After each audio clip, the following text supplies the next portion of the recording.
नमस्कार विद्यार्थी मित्रांनो, मॅथ्स एक्सप्लोरर या यूट्यूब चॅनलमध्ये आपणा सर्वांचं स्वागत.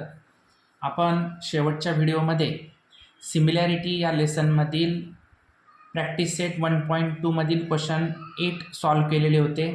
आज आपण क्वेश्चन नंबर 9 पाहतोय. क्वेश्चन नंबर 9 काय दिलेला आहे पहा. In triangle ABC segment BD bisects angle ABC. In triangle ABC, segment BD bisects angle ABC. If AB is equal to x, BC is equal to x plus 5, AD is equal to x minus 2, and DC is equal to x plus 2, then find the value of x. आपल्याला इथं x ची value find out करायची आहे. So solution मध्ये आपण सोल्युशनमध्ये पहिला आपण काय करायचं आता इथं तर दिलेल्या क्वेश्चन्स कोणत्या प्रॉपर्टीनुसार आहे ते पहिला राईट डाऊन करायचा. In triangle ABC segment BD bisects angle ABC. Therefore, from property of angle bisector of triangle, angle bisector of triangle या प्रॉपर्टी नुसार मग काय होणार आता तर BC upon AB is equal to CD upon AD. इथं आपण AB सुद्धा पहिला घेऊ शकतो. जर AB पहिला घेतला तर इकडचा रेशो AD इथं पहिला आला पाहिजे. इथं चेंज करायचं नाही. BC किती आलेला आहे x प्लस 5. याला ब्रॅकेट टाकूया आपण. अपॉन AB आहे x, CD आहे x plus 2, AD x minus 2. Okay, so cross multiple करून घ्यायचा आहे. x into x plus 2 is equal to x plus 5 into x minus 2. So x into x square x into plus 2 plus 2x is equal to x into x square x into minus 2 minus 2x 5 into x 5x 5 into minus 2 minus 10. Okay, आता side change हे x square इकडे आल्यानंतर minus होणार म्हणजे x square cancel होणार. तो अगोदरच cancel करूया आपण. आता हे मायनस 2x इकडे आल्यानंतर प्लस 2x होणार आणि हे प्लस 5x इकडे आल्यानंतर मायनस 5x होणार. सो मायनस 10 पलीकडे राहिले. So 2x plus 2x 4x minus 5x is equal to minus 10. 5x minus 4x minus x is equal to minus 10. Minus minus cancel. So x is equal to काय मिळाले 10. इतका easy question होता हा. x ची value इथं आपल्याला मिळालेली आहे. हा झाला क्वेश्चन नंबर 9. याच्यानंतर आपण क्वेश्चन नंबर 10 पाहतोय. आता क्वेश्चन नंबर 10 आपल्याला प्रूफ दिलेलं आहे, परंतु ते ऍक्टिव्हिटीच्या स्वरूपामध्ये दिलेलं आहे. खूप सोपं आहे.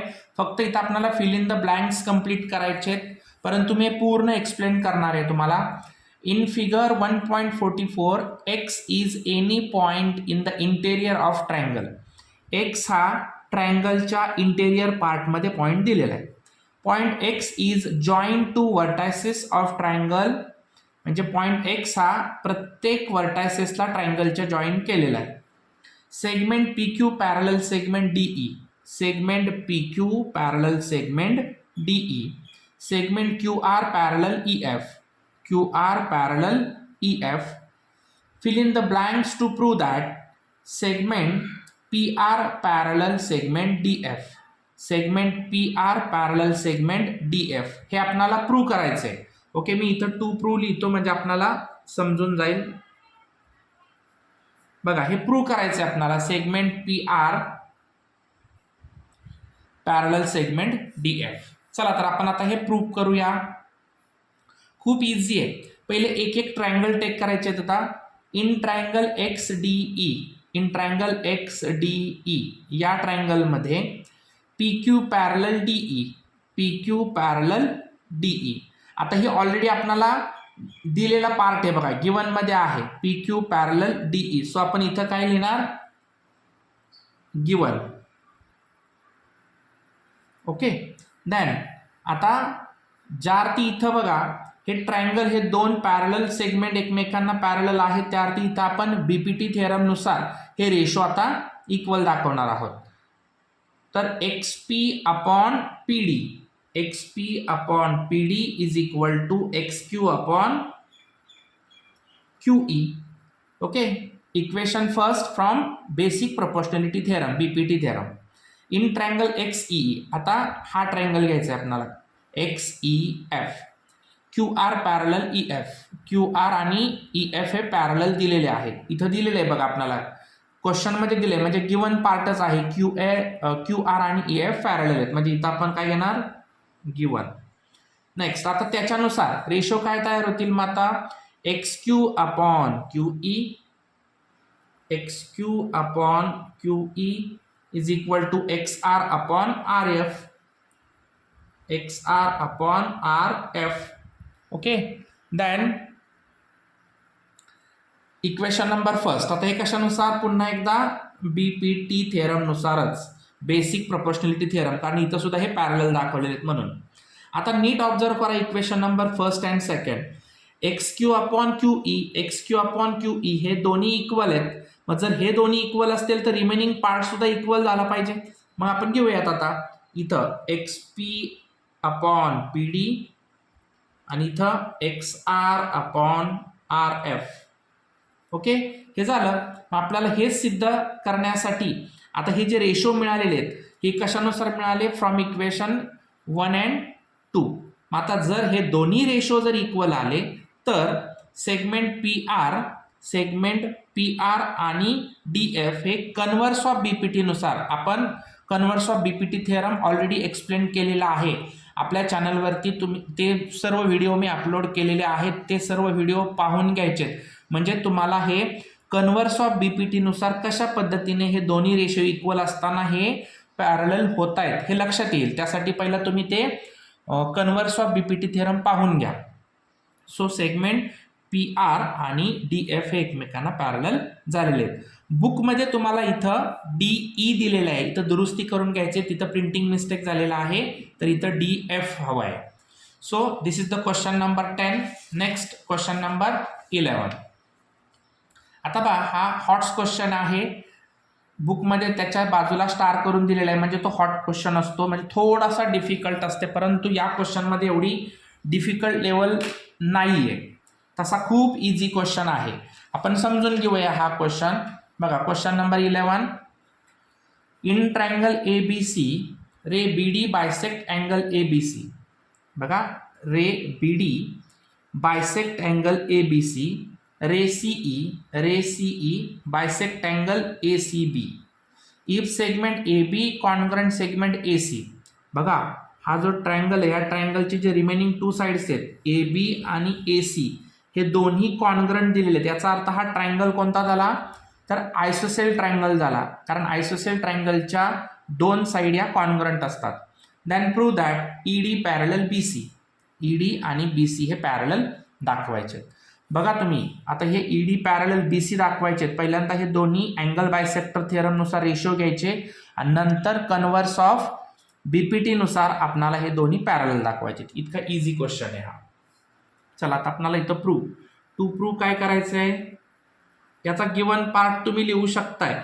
गिवन पार्टमध्ये हे वरचं दिलेले सगळं जे आहे ना ते सगळी इन्फॉर्मेशन आपण गिवनमध्ये इथपर्यंत घेऊ शकतो. देन प्रूव्ह म्हणजे E D parallel B C, आपणाला E D parallel B C हे प्रूव्ह करायचं आहे.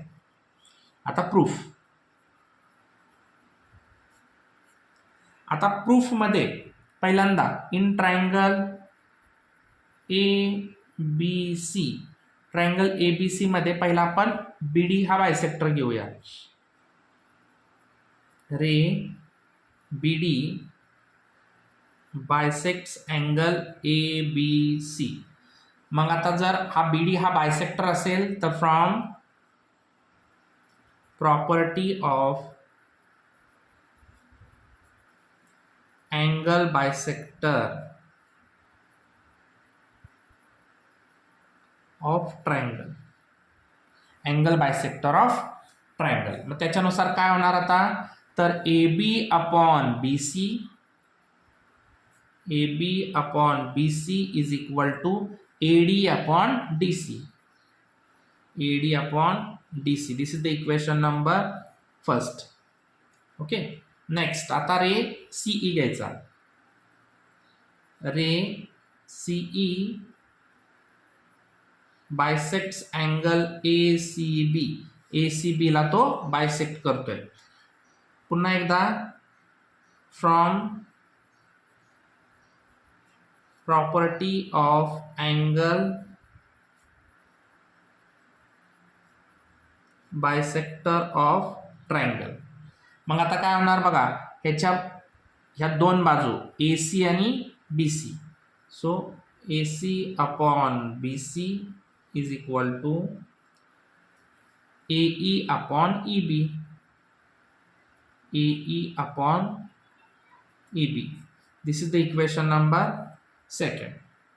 आता नीट तुम्ही ऑब्झर्व केलं तर तुमच्या लक्षात येईल इथं AB अपॉन BC आणि AC अपॉन BC, परंतु आपल्याला इथं ऑलरेडी गिवन पार्टमध्ये बघा AB आणि AC हे कॉन्ग्रंट दिलेले आहेत. मग इथं लिहू शकतो segment AB is congruent to segment AC. This is the equation number third. मग आता जर हे दोन्ही कॉन्ग्रंट असतील तर आपण याच्यामध्ये दोन्हीपैकी एकच कोणतं पण सेगमेंट घेऊ शकतो आणि हे दोन्ही इक्वल दाखवू शकतो. From equation first, second and third. मग त्याच्यानुसार बघा AB आणि AC इक्वल आहेत, तर मी इथं आता ACच्या जागी ABच घेऊ शकतो. म्हणून इथं दोन्ही हे इक्वल झाले. मग दोन्ही इक्वल झाले, ज्या अर्थी ह्याचे लेफ्ट साईड इक्वल होते तसे राईट साईड सुद्धा इक्वल असणार. Therefore AD upon DC is equal to AE upon EB. आता हे दोन्ही रेशो जर इक्वल झाले तर साहजिकच आहे बाय कन्वर्स. बघा AD अपॉन DC आणि AE अपॉन EB आपण कन्वर्स ऑफ BPT मध्ये पाहिलेलं होतं. जर रेशो इक्वल असतील तर तिथले असणाऱ्या ज्या दोन्ही सेगमेंट्स आहेत ते एकमेकींना पॅरलल असणार आहेत. By the converse of BPT, basic proportionality थिअरमचा हा कन्वर्स आहे. कन्वर्सनुसार काय होणार, ED पॅरलल BC झालं. Hence prove. Okay, this is the last question in practice set 1.2. So take screenshot. या चॅनलवरती आपण जर नवीन असाल तर चॅनलला लाईक करा, सबस्क्राईब करा आणि बाजूच्या बेल आयकॉनवरती क्लिक करा, म्हणजे तुम्हाला सर्व videos 10 standard, maths 1 2, 9 standard 1 2 as well as 8 स्टँडर्डचे सर्व व्हिडिओज तुम्हाला या चॅनलवरती पाहायला मिळतील. धन्यवाद.